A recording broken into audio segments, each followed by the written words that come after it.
Merci beaucoup, Madame Bourgeois. Pour nous présenter notre conférencier d'honneur de ce soir, j'invite la vice-présidente à l'enseignement et à la réussite scolaire. Veuillez accueillir Madame Lynn Casimiro.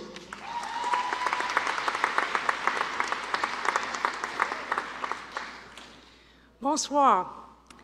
Notre prochain invité est un diplômé de la Cité qui a obtenu son baccalauréat en biotechnologie en 2007, la toute première cohorte du programme. Armé d'un fort désir d'apprendre et de se perfectionner, il décide de poursuivre ses études et entre à l'université pour ressortir quelques années plus tard avec une maîtrise en biochimie et une maîtrise en administration des affaires, sciences et génie. Il travaille dans un premier temps comme représentant dans le domaine des sciences pour ensuite développer des applications mobiles sportives. Il est maintenant le cofondateur et vice-président aux ventes de l'Académie 2080, une plateforme virtuelle de formation destinée aux organisations qui souhaitent améliorer leur efficacité. C'est vraiment un entrepreneur dans l'âme. J'ai eu la chance de lui parler. Franchement, écoutez ce qu'il a à vous partager, c'est assez inspirant. Alors aujourd'hui, il se joint à nous pour nous partager son expérience et nous donner de précieux conseils. Accueillons chaleureusement Monsieur Étienne Chartrand.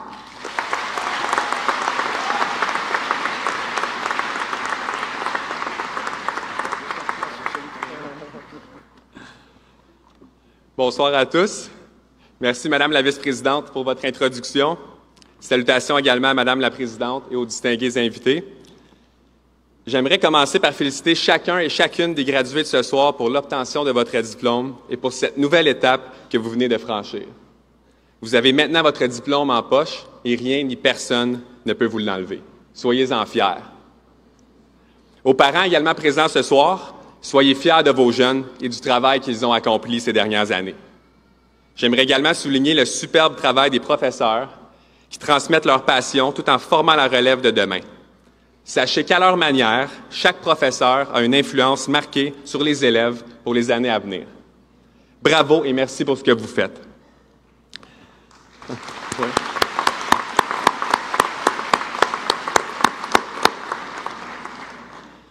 Lors de ma soirée de graduation de mon bac en biotechnologie en juin 2007, j'aurais absolument jamais pu imaginer que je me retrouverais ici devant vous ce soir. Au terme de mes 4 années d'études ici à la Cité, et comme vous avez pu le constater sur l'une des photos du diaporama, mes collègues et amis m'avaient remis lors de la graduation le prix de la procrastination. Pour ceux et celles qui ne sauraient pas encore c'est quoi la procrastination, eh bien, c'est l'art de remettre à plus tard ce qu'on devrait faire maintenant. À main levée, est-ce qu'il y a des gens dans la salle qui procrastinent des fois? Bien, puis les autres, c'est-tu parce que vous êtes en train de penser à peut-être lever la main? La procrastination existe depuis la nuit des temps, puis une des raisons pour l'expliquer, c'est que le cerveau humain a tendance à valoriser les récompenses immédiates plus fortement que les récompenses futures. Un bon truc que j'utilise pour combattre la procrastination, c'est la règle des 2 minutes. Si une tâche prend moins de 2 minutes, faites-le maintenant.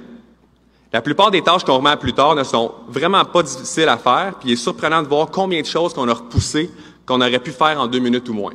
Par exemple, laver sa vaisselle immédiatement après un repas, envoyer ce courriel à notre collègue ou faire cet appel à notre client. J'adore la règle des 2 minutes parce qu'elle fonctionne aussi bien pour les grands objectifs que pour les petits objectifs, puis parce que toutes sortes de bonnes choses arrivent une fois que vous avez commencé. Par exemple, vous aimeriez lire plus de livres? Pas de problème. Commencez simplement par lire la première page, 2 minutes.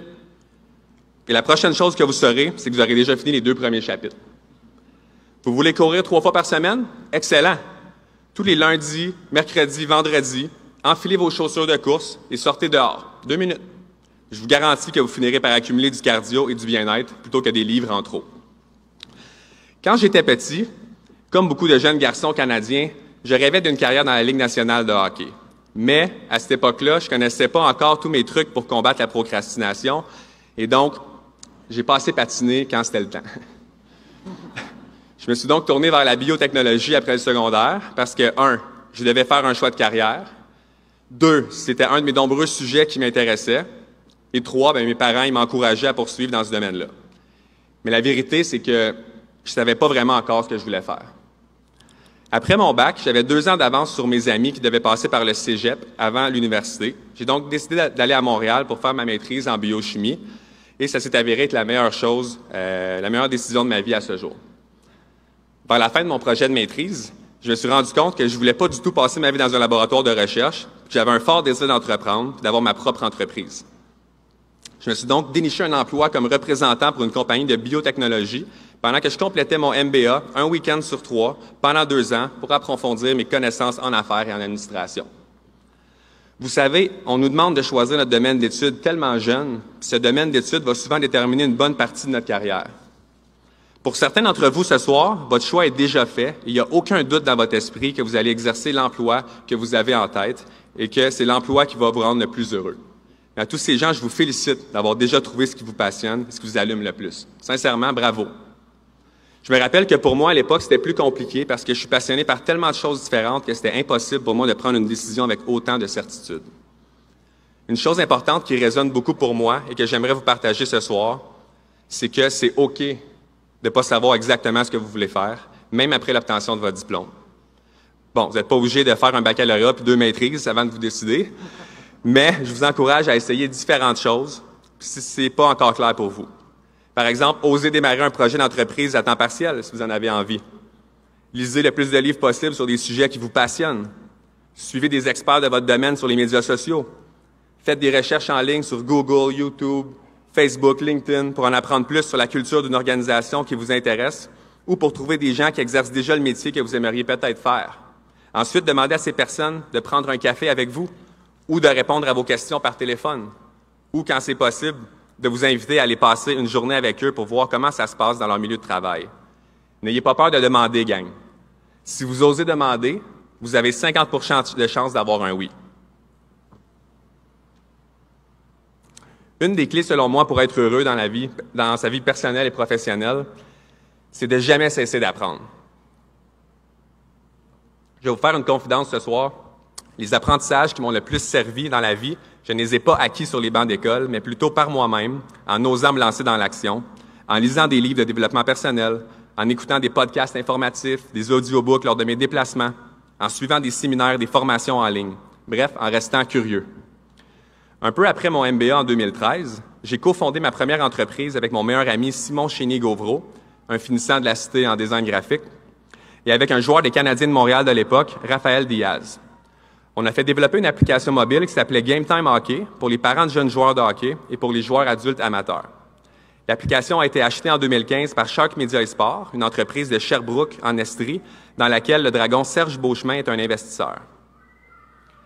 Avant de me joindre à eux en tant que nouveau directeur du développement des affaires, j'ai eu l'opportunité d'accompagner celle qui aujourd'hui est devenue ma charmante épouse, Thalie, pendant une période de 3 mois à l'île Maurice.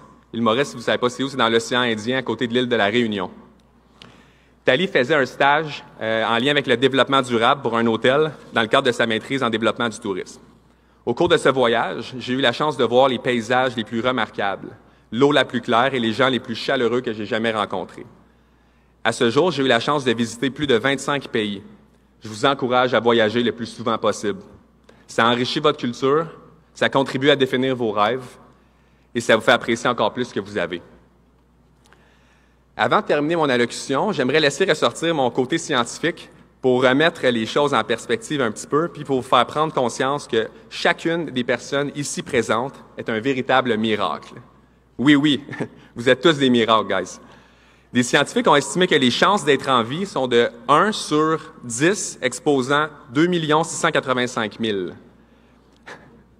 Quand on tient compte des chances que nos parents se soient rencontrés, qu'ils se soient reproduits avec succès, puis que le matériel génétique utilisé pour former la vie corresponde au vôtre et non à celui d'une sœur ou d'un frère, puis en répétant ce calcul-là pour chacune des générations avant nous, on arrive à cette étonnante statistique qui nous démontre qu'on a une chance sur pratiquement 0 d'exister.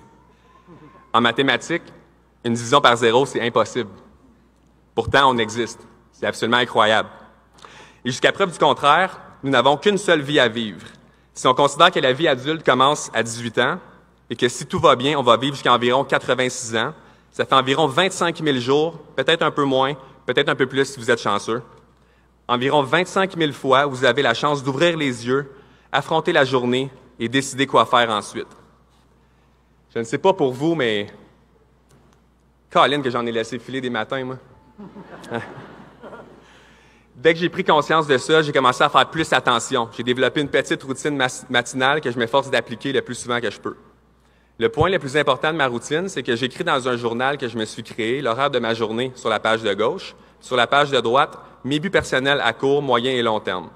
Ensuite, une petite citation inspirante du moment si j'en ai une, mes objectifs de la journée, puis 3 choses pour lesquelles je ressens de la gratitude.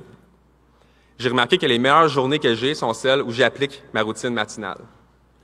J'ai un exercice similaire pour le soir afin de vérifier ce qui a bien été puis tenter de corriger ce qui a moins bien été. On attire ce à quoi on pense.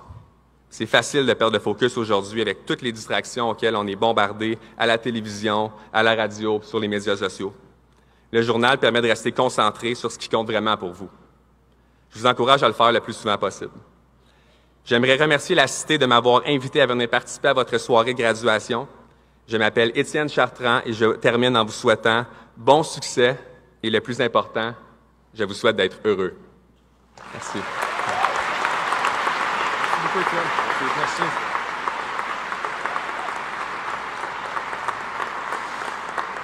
Merci beaucoup, M. Chartrand. Chers diplômés,